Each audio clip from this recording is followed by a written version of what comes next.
Em situações de perigo, a maioria das pessoas congela ou reage por impulso. Mas o que você faria se a vida de outra pessoa dependesse de você manter a calma e agir em total silêncio? Quando eu estava no último ano do ensino médio, arrumei um trabalho de fim de semana como frentista em um posto de gasolina de beira de estrada, aqui em Nova Jersey. Eu vi todo tipo de coisa bizarra durante o ano que trabalhei lá. Mas, para ser sincero, a maioria delas hoje em dia parece até engraçada. Coisas como os encontros com clientes malucos ou a vez em que fui assaltado. Na verdade, naquele assalto, minha vida não correu perigo de verdade. Eu sei me cuidar e sei que não devo fazer nada além de cooperar com alguém desesperado o bastante para apontar uma arma na minha direção. Somos treinados para entregar o dinheiro. Afinal, ele tem seguro. Mas não tem seguro que coloque meu cérebro de volta no lugar se eu decidisse tentar fazer o herói por causa de 50 e poucos dólares. Quer dizer, o cara parecia estar com mais medo do que eu, então a situação toda acabou virando só uma história maluca, mas não daquelas assustadoras que a gente hesita em contar em festas ou encontros. Mas tem uma coisa que aconteceu que eu não comento tão fácil. É uma história que só aparece quando as pessoas perguntam qual foi a pior coisa que eu já vi. Às vezes eu nem estou disposto a falar sobre isso, porque sei que pode ter sido só um caso isolado que aconteceu comigo. Em outros momentos, porém, sinto que preciso alertar as pessoas, para que elas reconheçam os sinais e ajam como eu agi. Esse é outro lado disso tudo que eu odeio. Sinto que parece que estou tentando pagar de herói, mas posso garantir que não me sinto assim, de jeito nenhum. Sinto que fiz o mínimo necessário. Mas enfim, vou contar a história. Eu estava no turno da madrugada quando um Corolla com placas da Carolina do Sul parou, por volta das 2 da manhã. Um cara desceu e pediu para eu encher o tanque enquanto ele ia ao banheiro. Ele enfiou uma nota de 10 dólares no bolso da minha camisa e disse que me daria mais alguns se eu fosse rápido. Naturalmente, eu me apressei para fazer o que ele pediu. Foi quando notei uma garota mais ou menos da minha idade, dormindo no banco de trás, coberta até o queixo com um cobertor. Eu não queria acordá-la e arriscar perder a gorjeta. Então continuei abastecendo o mais rápido que pude, mas com cuidado. Enquanto eu me concentrava em terminar o serviço, de repente, senti um calafrio subir pela minha espinha. Olhei para cima e vi que ela estava me encarando com os olhos completamente abertos. Antes que eu pudesse dizer qualquer coisa, ela moveu os lábios e murmurou 2 palavras bem claras através do vidro direto para mim. Me ajuda. Houve um instante em que eu simplesmente congelei, com a mão na bomba de gasolina sem conseguir continuar. Então, ouvi a voz dele perguntando: "Ei, tudo bem aí?" Eu tive que pensar rápido. Respondi que tinha algo de errado com a bomba e que eu precisava voltar lá dentro para reiniciar o sistema. Fiquei enrolando, falando que aquilo tinha acontecido o dia inteiro. Pedi desculpas pelo inconveniente e garanti que estaria tudo funcionando em 1 segundo. Corri para dentro, apertei o alarme silencioso e voltei para terminar de abastecer. Ele acreditou na história toda e, se me permite dizer, minha atuação foi digna de um Oscar. Não surtei, não tentei agredi-lo, nem tive nenhuma ideia idiota de tentar resgatar a garota ali mesmo. Os policiais mais tarde me disseram que eu fiz a coisa certa. Eles tinham o número da placa dele por causa das câmeras, conseguiram ver o rosto dele e o da garota, e as impressões digitais dele estavam no dinheiro que ele me deu. Eu já ia ligar para a polícia assim que ele saísse, mas graças ao alarme silencioso, uma viatura já estava vindo na minha direção. O atendente da central redirecionou o policial para a estrada que o cara tinha acabado de pegar e, bingo, ele foi parado em uma blitz. Pelo que soube, tudo terminou bem para aquela garota. Mas e as outras? Quantas não têm a chance de pedir ajuda como ela teve? Quantas acabam no porta-malas em vez de no banco de trás? Quantas não são resgatadas? São perguntas como essas que me atormentam até hoje, e é por isso que eu hesito em contar essa história. Mas ao mesmo tempo, sinto que tenho a responsabilidade de compartilhar. Porque talvez, só talvez, ao ouvir isso, alguém por aí preste um pouco mais de atenção e consiga identificar um pedido de socorro silencioso antes que seja tarde demais.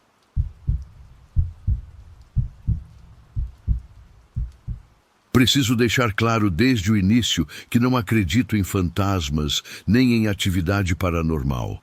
Esta história não é sobre isso, mas sim sobre algo que aconteceu comigo e que, até hoje, não consigo explicar. Sei que alguma coisa aconteceu, só não sei o quê. E nada do que ouvi até hoje chegou perto de uma explicação que fizesse sentido. Mas é justamente isso que me dá arrepios. Se eu pudesse simplesmente dizer que foi um fantasma ou uma falha na Matrix, como alguns dizem, pelo menos poderia dar um ponto final na história e seguir em frente. Mas não consigo, porque não faço a menor ideia do que aconteceu naquela noite. E ninguém mais faz. Eu trabalhava numa empresa de segurança, fazendo o turno noturno em grandes prédios comerciais do centro de Houston. Alguns desses prédios eram lugares muito bons, sabe? Com escritórios de segurança que tinham todo tipo de conforto. O único problema é que os turnos noturnos ali eram os mais entediantes que você pode imaginar. Ser segurança pode ser exaustivo e perigoso, mas o tédio, cara, o tédio é um veneno diferente. Então, de todos os lugares que imaginei que poderiam ser assustadores para trabalhar, esses prédios chiques não chegavam nem no top 10. Um dos prédios em que a gente trabalhava tinha um corredor em formato de U em cada andar. Cada andar era de uma empresa diferente, na maioria das vezes com um design interno próprio, mas o layout do corredor era sempre o mesmo. E isso incluía umas placas de metal polido que ficavam nos cantos de cada corredor, bem nos ângulos de 90 graus do U. No começo, achei que era só um design esquisito, mas logo percebi que elas funcionavam como espelhos. Se alguém estivesse vindo pelo corredor conectado, dava para notar um pequeno movimento no metal. Isso evitava que você esbarrasse em alguém ou levasse um susto. Inteligente, né? Pois é. Mas escuta só o que aconteceu. Uma noite, eu estava no turno noturno com 2 colegas, quando chegou a minha vez de fazer a ronda pelo prédio. A gente tinha quase o prédio todo mapeado com câmeras, mas nenhum segurança experiente confia só na eletrônica. Então, a cada meia hora, um de nós dava uma caminhada pelos andares. A maioria dos caras só usava os elevadores, mas foi nessa época que decidi usar as escadas algumas vezes por noite para tentar fazer um pouco de exercício. Eu estava uns quilos acima do que queria, e subir uns 5 ou 6 lances de escada já me matava. A tática era subir o máximo que aguentasse e depois pegar o elevador no resto do caminho. Também ajudava a passar o tempo naqueles turnos infernais. Então, na minha cabeça, era só vantagem. Numa noite específica, consegui subir todos os lances até o 9º andar, um recorde para mim, mas estava completamente sem ar. Tive que me encostar na parede para recuperar o fôlego, tomando o cuidado de ficar num ponto cego das câmeras para que meus colegas não vissem e tirassem sarro. Depois de me recompor, saí para o corredor, indo em direção à primeira curva daquele U. Ao me aproximar da esquina, congelei. Pela primeira vez, vi um reflexo naquela placa de metal. Não era uma imagem nítida, mas era 100% algo diferente. Sabe quando você percebe algo novo em um lugar que já viu centenas de vezes? Era isso. Eu via claramente alguém parado no corredor conectado, usando o mesmo uniforme que o meu.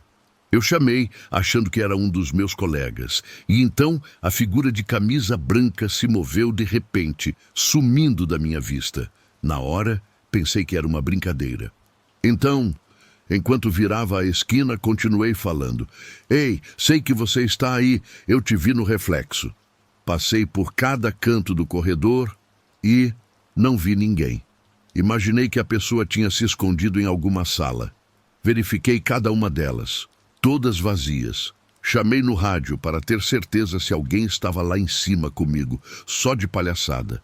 No momento em que ouvi a voz dos dois caras falando lá de baixo, um calafrio subiu pela minha espinha. Ou eu estava tendo algum episódio estranho por causa do esforço, e meus olhos estavam me enganando, ou, bem, nenhuma das opções era boa. Comecei a ficar um pouco preocupado. Decidi pegar o elevador no resto do caminho. Mas enquanto caminhava de volta para lá, algo aconteceu que me deixa gelado só de lembrar hoje. Senti como se alguém viesse por trás de mim muito rápido. Ouvi os passos além dos meus e senti aquela sensação de perigo, sabe? Quando alguém se aproxima pelas costas. Me virei, já com a mão na arma, pronto para me defender. Mas não havia nada, só um corredor vazio. Eu nem consigo encontrar as palavras para o medo que senti. Foi como uma força física. O medo me atingiu e me empurrou em direção ao elevador. Estava convencido de que tinha alguém lá comigo, mas ao mesmo tempo a pessoa teria que ser um ninja para me pegar de surpresa daquele jeito. Nada fazia sentido, e quanto mais pensava, mais parecia que havia algo de errado comigo. Assim que entrei no elevador, chamei meus colegas e pedi para eles olharem todas as câmeras do 10º andar. Eles perguntaram se estava tudo bem, se eu precisava de ajuda, provavelmente pelo pânico na minha voz. Eu só mandei eles calarem a boca e olharem as câmeras. Eu esperava um não, e aí teria que aceitar que era uma emergência médica. Já ouvi falar de pessoas que tiveram derrames e se sentiram confusas. Então minha mente já estava pensando o pior. Mas aí o rádio chiou com a resposta deles, e o que ouvi, juro por Deus, meu estômago revirou. Meu colega respondeu: Sim, sim, tem alguém aí com você. Estamos indo para o elevador agora. Mandei o elevador para o térreo e, para ser honesto, senti um alívio estranho. Não estava ficando louco. Realmente tinha alguém lá no 10º andar. E essa pessoa ia se ver comigo por ter me assustado daquele jeito. Nós passamos juntos por cada sala, chamando pelo invasor. Apareça! Saia daí! Você está invadindo! Estávamos só blefando, claro. Não foi surpresa não encontrar ninguém ali. Ele poderia ter usado a escada para fugir. Mas em vez de sair caçando, voltamos para o escritório de segurança e ficamos olhando as câmeras esperando a polícia chegar. No caminho, perguntei ao meu colega o que ele tinha visto. Ele disse que não viu nada com clareza, só uns borrões nas bordas de um monitor. Mas foi o suficiente para saber duas coisas. A, com certeza tinha alguém lá. E B, essa pessoa parecia saber onde ficavam os pontos cegos das câmeras. Foi isso que acendeu o alerta. Sugeria que alguém tinha estudado o lugar, talvez durante o dia, para saber exatamente onde ir sem ser visto. Muita gente já me perguntou como essa pessoa entrou no prédio. A resposta é sim, isso me preocupava.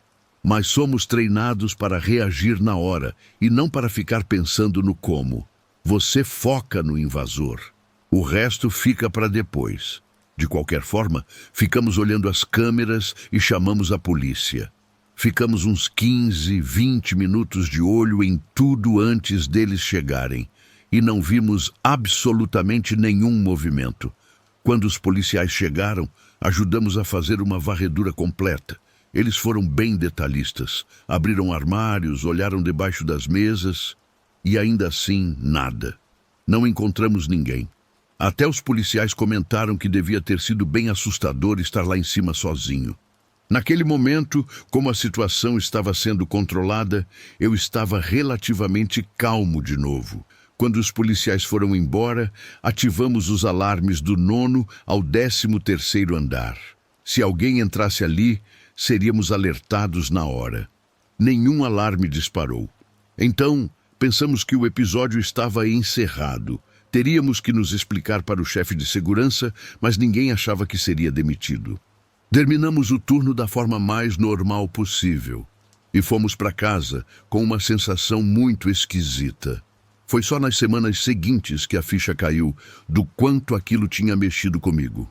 E quanto mais pensava, pior ficava. Achar que tinha deixado aquilo para trás foi um erro de julgamento gigantesco. Ou talvez eu tenha fechado a caixa e ela simplesmente se abriu de novo. Não sei. Fiquei repassando o que poderia ter causado aqueles sons, aquelas imagens, aquela sensação de alguém nas minhas costas. E depois de pensar o suficiente, decidi que não queria mais trabalhar lá. Quando me disseram que não podia escolher meus turnos, fui obrigado a procurar emprego em outro lugar. Não tenho vergonha de admitir, tenho medo do que aconteceu naquele andar. Em vez de ficar maluco tentando achar uma explicação, só pedi as contas. Fui embora. Nunca mais aconteceu nada parecido, mas a verdade é que nunca mais fui o mesmo. Até hoje, sempre que caminho por um corredor silencioso, meus olhos procuram instintivamente por qualquer superfície que possa refletir movimento. É como se uma parte de mim ainda estivesse lá naquele 9º andar, observando aquele reflexo impossível, esperando uma explicação que nunca chegou.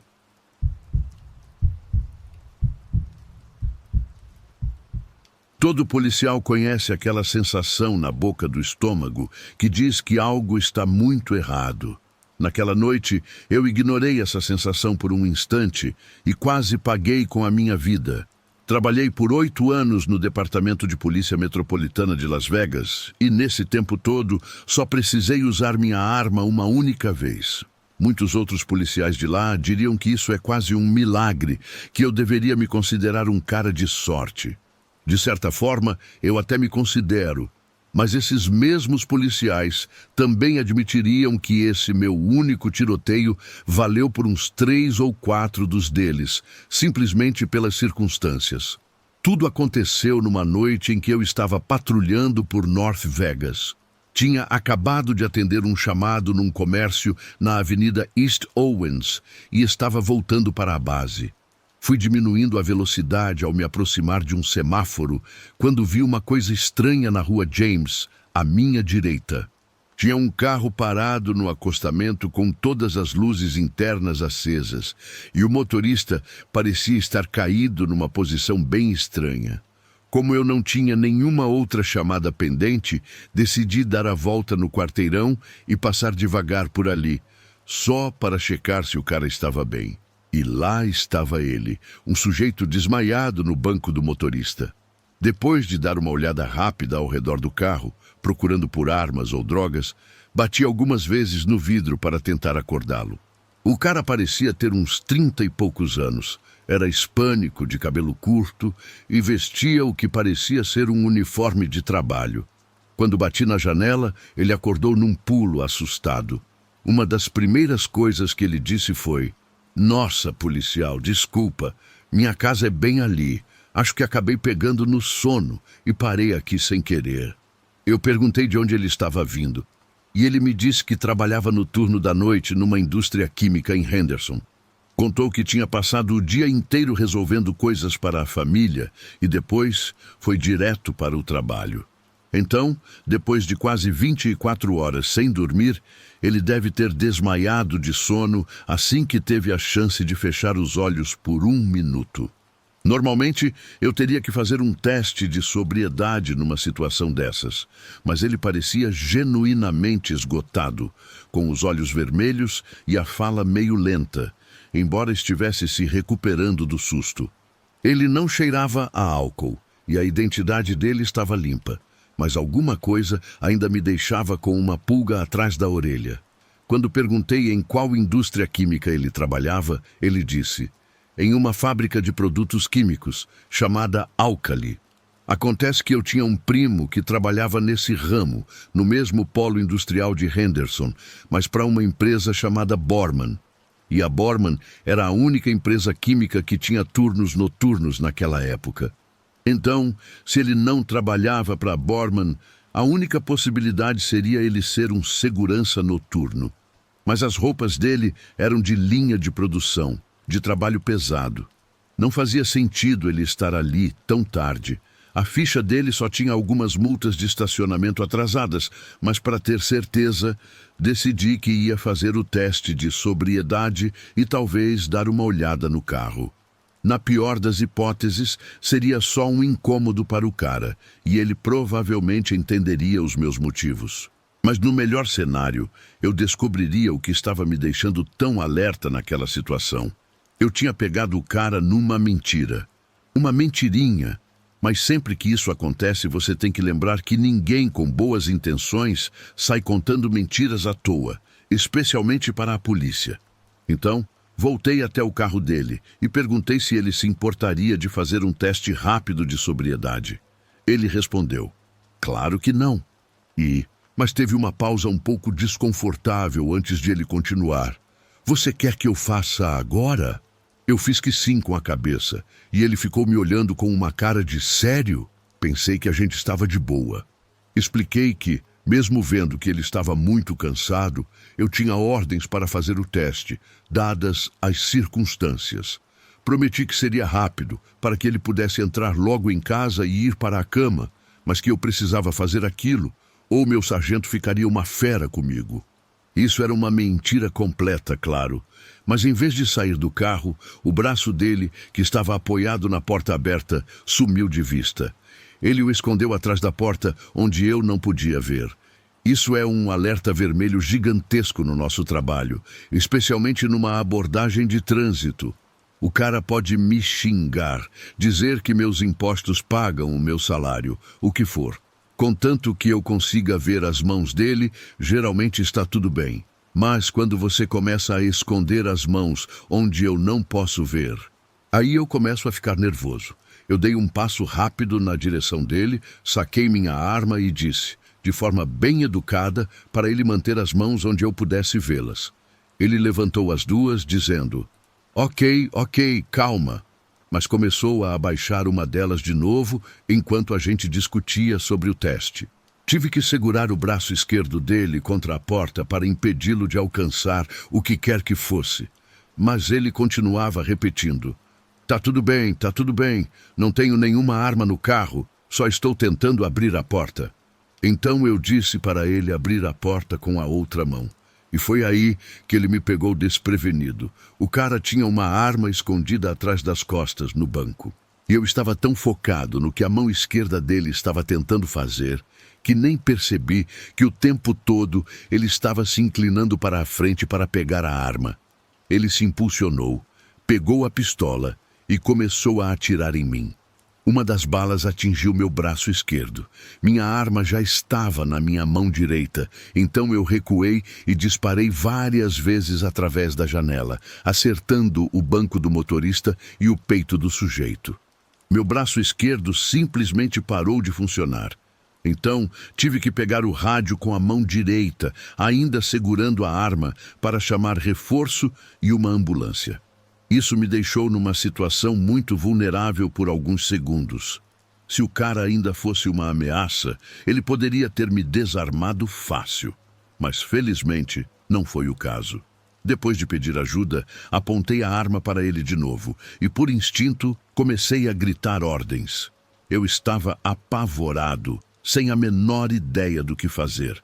Não queria atirar no cara de novo, mas desarmá-lo ou imobilizá-lo estava fora de questão, por causa do meu braço.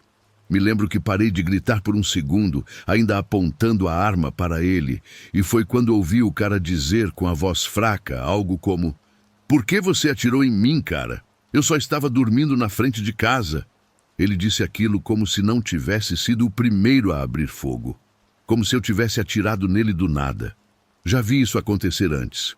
Uma vez eu vi uma mulher fugir de uma blitz, bater o carro dela num carro de família, tentar esfaquear o policial que atirou dos destroços e, depois de ser algemada no chão, ficar dizendo que não tinha feito nada. Acho que algumas pessoas ficam tão desesperadas com a ideia de ir para a cadeia. Não importa se é a primeira vez ou se já são criminosos experientes. Algumas pessoas aguentam o tranco, crescem dentro do sistema prisional, que para elas é quase uma segunda casa. Mas outras... Bem, às vezes eu acho que elas preferem a morte a ter que abrir mão do que quer que estejam fazendo. E no final das contas, o grande motivo para aquele cara ter arriscado tudo, a vida dele e a minha, não era nada grandioso. Você pensaria que ele era um fugitivo perigoso, um membro de cartel, sei lá. Mas a verdade é que ele era apenas um cara comum, sem passagem pela polícia. apavorado com a ideia de ficar sem suas pílulas. Foi só isso que meus colegas encontraram no carro dele, um pequeno frasco de analgésicos sem receita. Às vezes, me pergunto se valeu a pena. Se tudo aquilo, o tiroteio, os ferimentos, o trauma, valeu a pena por causa de alguns comprimidos. Mas depois, me lembro que não fui eu quem escolheu escalar aquela situação. Eu só fiz meu trabalho, e ele decidiu que algumas pílulas valiam mais que a vida de nós dois.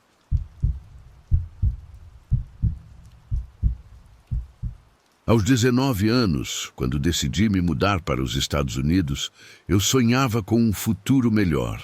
Mal imaginava que, para deixar para trás um passado de perdas, teria que enfrentar propostas que poderiam me custar muito mais do que eu já havia perdido. Perdi meu pai quando ainda era bebê e minha mãe faleceu de câncer poucos dias antes do meu aniversário de 18 anos. Passei um período com minha irmã, que já era casada e tinha filhos, mas logo comecei a sonhar com uma vida longe da Guatemala. Iniciei meu processo de imigração e, com a ajuda de um velho amigo do meu pai, consegui um patrocinador e um emprego no Texas. 18 meses depois, eu desembarcava na cidade de Laredo. Os Estados Unidos eram novos, enormes e empolgantes. Apesar do trabalho ser puxado e o salário não ser grande coisa, eu me sentia feliz. Minha avó sempre dizia: na falta de pão, tortilha. Quando a situação aperta, você se vira com o que tem. Foi exatamente isso que fiz. Aguentei firme no emprego ruim, dormia em um apartamento compartilhado igualmente ruim, sempre com fé de que as coisas melhorariam. E melhoraram. Mas como diz o ditado, sempre escurece um pouco antes do amanhecer. Justamente quando parecia que tudo estava se encaixando, começou um incêndio no prédio onde eu morava. Acordamos no meio da noite com alguém batendo na nossa porta. E quando saímos correndo, metade do prédio já estava em chamas. Acredito que algumas pessoas morreram naquela noite. Foi horrível. Então, mesmo que eu estivesse condenado a viver no meu carro por um bom tempo, foi quase um milagre ter saído vivo dali.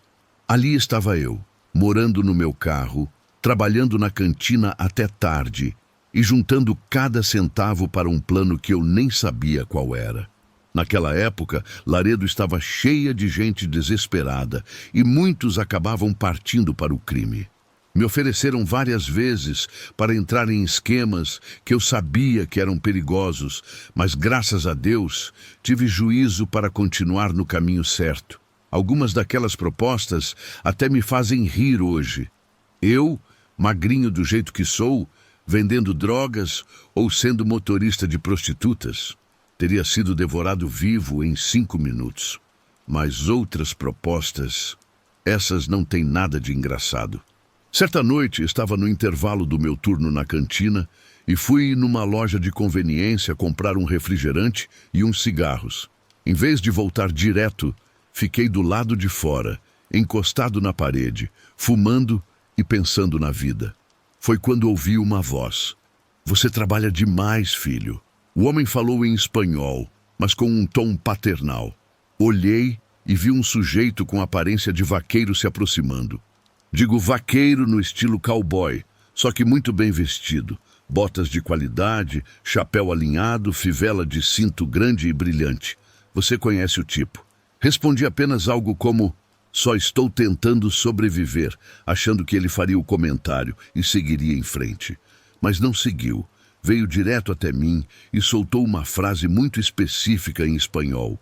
As coisas não são como antes, quando se passeava com os cachorros dando linguiça para eles, né? Mesmo para um chapim como eu, a frase soou estranha. Deixe-me explicar. Na Guatemala temos um ditado parecido que usamos para falar de tempos melhores, quando as pessoas tinham dinheiro e podiam dar carnes boas, como chorizo ou longaniza, para seus cachorros. O problema é que esse é um ditado muito guatemalteco, e o sotaque daquele cara era claramente mexicano. Você pode imaginar minha confusão. Perguntei: você é chapim? Nossa gíria para guatemalteco. Ele apenas riu, balançou a cabeça e disse que já tinha rodado por todo lugar. Ok, isso fazia sentido. O que não fazia sentido era como ele sabia que eu era da Guatemala. Quando questionei, ele disse que o trabalho dele era saber coisas sobre as pessoas e que esse trabalho pagava muito bem. Se eu estivesse disposto a abrir mão de uma coisinha, também poderia ganhar um bom dinheiro. Imediatamente reconheci aquele papo escorregadio de quem quer te envolver em algo ilegal. Já me preparei para dispensar, mas ele deve ter percebido minha reação, porque logo tentou me acalmar. Disse que sim, o que propunha era ilegal, mas não era imoral. Eu não transportaria nada pela fronteira, nem colocaria garotas em situações perigosas. Não era nada que me levaria à deportação. O acordo era: eu ficaria de 6 a 8 semanas sem poder trabalhar, mas com todas as despesas pagas, e no final sairia com $50 mil em dinheiro vivo. $50 mil. Era mais da metade do que eu ganhava no ano inteiro. Era muito mais do que qualquer traficante me ofereceria. Com a promessa de que não era nada imoral, admito, ele conseguiu minha atenção. Continuou, explicando que o segredo para ganhar dinheiro ilegalmente nos Estados Unidos era ficar longe dos vícios e trabalhar com os gringos, não contra eles. E quanto mais ricos, melhor. Imaginei que fosse algum golpe financeiro, já que insistia que ninguém sairia ferido. Acho que me deixou no escuro de propósito, só para me manter curioso. E funcionou. No fim, perguntei o que precisava fazer para conseguir aquela grana. Só que, em vez de responder, o tal vaqueiro começou a me fazer várias perguntas sobre minha saúde. Se eu tinha diabetes, problemas de coração, se tomava algum remédio. Não entendi nada no começo, apenas presumi que precisava estar saudável para o serviço, e estava certo. A proposta de $50 mil não era pelo meu trabalho. Era por um dos meus rins. Quando ele disse isso, tive certeza de que havia entendido errado, que era alguma gíria que eu desconhecia. Ele interpretou minha cara de confusão como choque, e começou um discurso que parecia decorado, tentando me convencer. Disse que um cara jovem e forte como eu viveria tranquilamente com um rim só, e que com o tempo ele até cresceria de novo. Olha, eu podia ser jovem e pobre, mas não era idiota. Sabia que órgãos vitais não crescem de volta. Minha vontade era mandar aquele cara enfiar a oferta onde o sol não bate, mas algo me dizia que ser grosso com ele não seria uma boa ideia. Falei que pensaria no assunto. Ele me deu um cartão apenas com um número de telefone. Nunca liguei. E sabia que era melhor manter a boca fechada, porque de onde venho, as palavras podem te enterrar. E o dinheiro também. Me convenci de que com trabalho duro, a prosperidade viria. Não existem atalhos na vida. Você não resolve um problema de longo prazo com uma solução de curto prazo. Nunca conheci ninguém que tenha aceitado uma oferta dessas. Mas se um cara se sente tão à vontade para abordar um trabalhador na rua, é porque alguém, em algum lugar, está dizendo sim. Entendo a lei do silêncio por trás de algo como o tráfico de órgãos, mas é estranho nunca ter ouvido um único relato, e acho que sei por quê. Imagine que você confie num estranho, vá para um médico clandestino e apague, acreditando que acordará com um rim a menos. Quem garante que ele não tirará mais? Ou tudo. Você teria que ser louco para aceitar. Louco ou desesperado demais. E é isso que me assusta. Amo este país, mas sei que nas sombras existem pessoas tão desesperadas que estão dispostas a vender um pedaço de si mesmas por uma chance de recomeçar. O caminho para nós, imigrantes, é longo e árduo. E o mais aterrorizante é saber que, para alguns, o preço de chegar ao fim talvez seja deixar uma parte vital de si pelo caminho.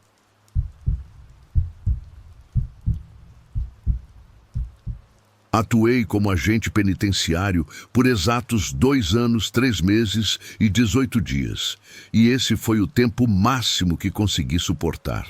Depois do que presenciei, nem todo o dinheiro do mundo me faria retornar àquele lugar.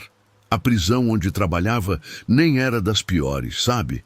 Existiam muitas outras na Califórnia com reputação bem mais pesada. Mas os turnos da noite, aquilo às vezes parecia um filme de terror. Os detentos adoravam jogar urina e fezes na gente e em outros presos. Muitos deles viviam brigando, e às vezes até com nossa equipe. Basicamente, toda a loucura que você vê na televisão é, na maioria das vezes, baseada na realidade ou representa muito bem o tipo de coisa que eles fazem por lá. Com o tempo, porém, você se acostuma. As coisas mais comuns viram rotina e só os casos realmente selvagens se destacam na memória.